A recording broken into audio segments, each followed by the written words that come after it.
Hello दोस्तों, welcome to Allied Health Academy. आज हम बात करने वाले हैं एक बहुत इम्पोर्टेंट मॉनिटरिंग डिवाइस के बारे में, जिसको हम कहते हैं कैप्नोग्राफ या कैप्नोग्राफी। यह आईसीयू में छोटा सा एनेस्थीसिया और आईसीयू में एक छोटा सा डिवाइस है जो लाइफ सेविंग रोल में बहुत ही महत्वपूर्ण रोल निभाता है। सबसे पहले हम जानते हैं कि क्या है कैप्नोग्राफ। क्या है कैप्नोग्राफ? कैप्नोग्राफ एक ऐसी टेक्निक है जो पेशेंट के इनहेल्ड ब्रीथ में कार्बन डाइऑक्साइड की मात्रा को मेजर करती है।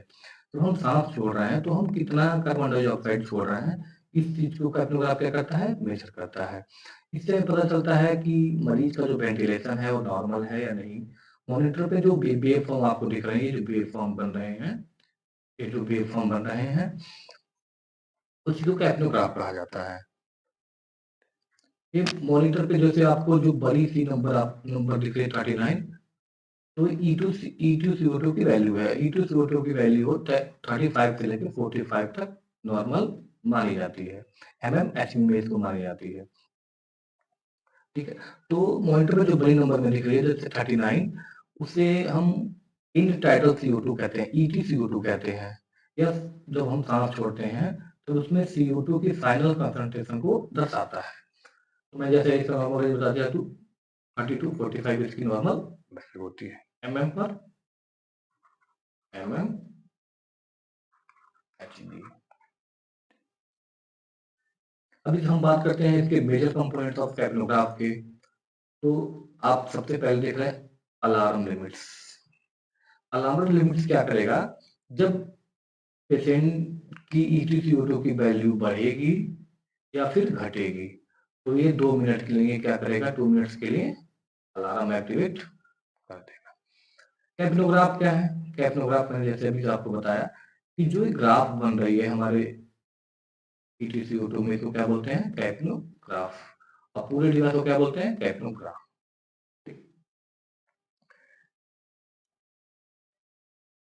कि जो यहाँ पे आप 14 सेकेंड बीप दिखा रहे हैं, 14 सेकेंड का जो 14 सेकेंड का CO2 वेवफॉर्म दिखाता है ये। इन टर्म वैल्यू मैंने आपको बता दिया कि 35 टू 45 इसकी नॉर्मल वैल्यू है। ठीक है, अभी हमारा 39 है तो नॉर्मल माना जाएगा। रिस्पायरेटरी रेट यहाँ पे आप देख रहे हैं, एक मिनट में पेशेंट कितनी बार सांस ले रहा है। दो ब्रीथ के बाद दिखता है और हर सांस पे अपडेट होता है इनका। तो जो नॉर्मल रिस्पायरेटर है, आप लोग हमको कमेंट करके जरूर बताइएगा कि एक ह्यूमन में नॉर्मल रिस्पायरेटेड आरआर रेट क्या है। ठीक है, पावर बटन आप यहाँ नीचे देख रहे हैं, जिसका उपयोग हम इसको ऑन ऑफ करने के लिए यूज करते हैं। एयरवे अडेप्टर जहां हम ब्रीथिंग सर्किट या ईटी ट्यूब को कनेक्ट करेंगे। ब्रीथिंग सर्किट और ईटी ट्यूब के बीच में कहा करते हैं, या तो हम ब्रीथिंग ट्यूब से कनेक्ट करेंगे या ईटी ट्यूब से। इसके दोनों के ईटी ट्यूब है